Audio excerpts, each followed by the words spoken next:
Ang programang ito ay rated SPG. Striktong patnubay at gabay ng magulang ang kailangan. Maaaring may masiselang tema, lengguwahe, karahasan, sexual, horror o droga na hindi angkop sa... Get your things together, magpapaksyon tayo.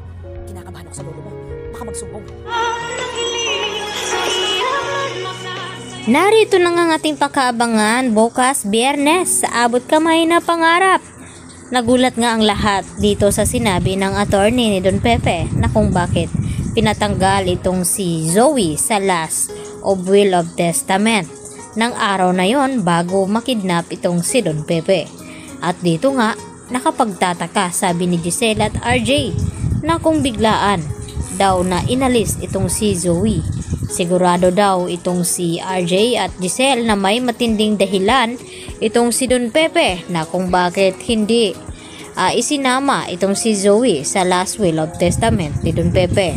At dito naman na sinabi ni Giselle kay Moira na mapapatunayan na nga nila kapag nagising itong si Don Pepe at magsasalita na kung bakit tinanggal niya itong si Zoe sa kanyang pamana. At ang nakakatanggap nga dito sa last will of testament ay walang iba kundi itong si Giselle at Justin.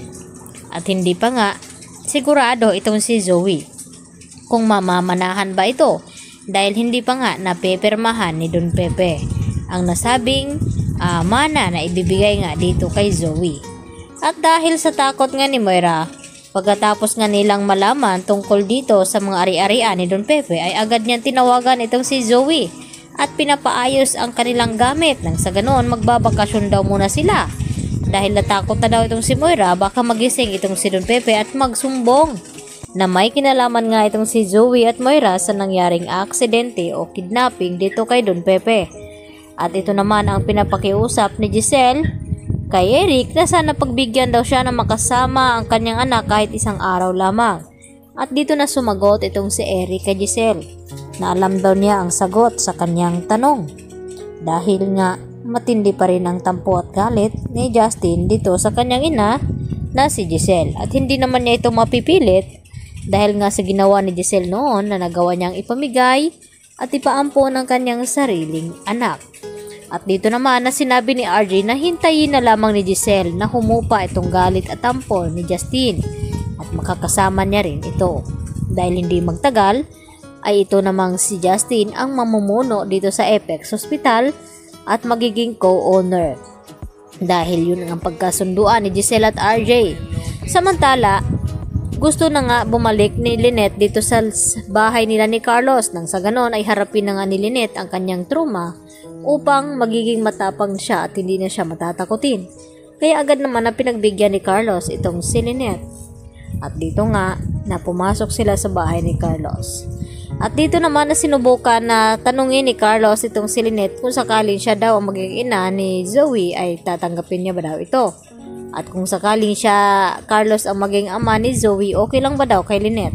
At hindi nga nagiging maganda ang sagot ni Lynette dahil sigurado magkakaproblema daw sila ni Carlos dahil kung bakit inilihim ng matagal ni Carlos at hindi sinabi ang totoo. Pero nakahanap naman agad ng alibay itong si Carlos na baka sakali lang naman, yun nga ang sabi niya.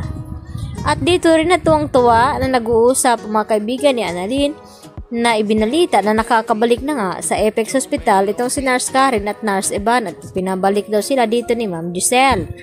At dito rin na nagbibiro itong si Doc Antonio na itong si Annalyn kailan ba daw ito babalik sa Apex. At sumagot naman itong si Doc Lendo na hindi raw pwede.